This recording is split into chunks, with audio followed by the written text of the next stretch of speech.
বন্ধুরা, আজ আমি বানাবো এই যে মানকচুর ভর্তা। এই যে মানকচু নিয়ে এসেছি, মানকচুর ভর্তা।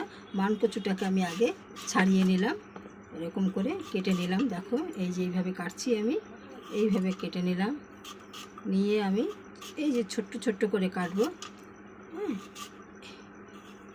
এই দেখো এরকমভাবে কেটে কাঁচাই কাটবো। এই দেখো এইভাবে কেটেছি পুরোটা। দিয়ে আমি ধুয়ে নেব। এই যে পুরো ধুয়ে নেব, পুরোটাই আমি কেটে ফেলবো।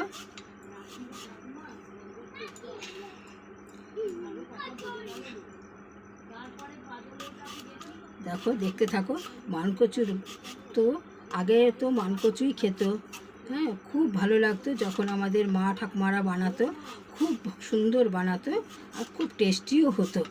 হ্যাঁ, সেই রুলটা আমি এখনও চালিয়ে যেতে চাই, যে আগেরকারের মানুষেরা যে কীভাবে রান্না করতো, কত সুন্দর টেস্টি রান্না করতো, ওটাই আমাদের মনে রেখে আমরা এখনও রান্না করতে চাই, সেটাই।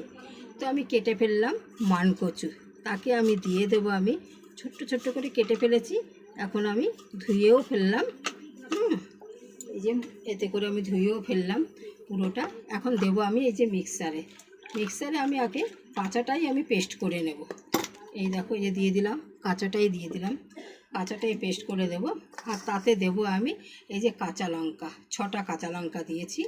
আর এতে দেব আমি 4 কোয়া রসুনও আমি কেটে রেখেছি, যে রসুনটাও আমি দিয়ে দিলাম, 4 কোয়া রসুন। এটা দিয়ে দেব। দিয়ে আমি এবার এটাকে পুরোটাই পেস্ট করব। আর তাতে দেবো আমি একটুখানি জল না দিলে তো এটা ঘুরবে না, একটুখানি আমি জল দিয়ে দিলাম। এই দেখো, এবার এটাকে আমি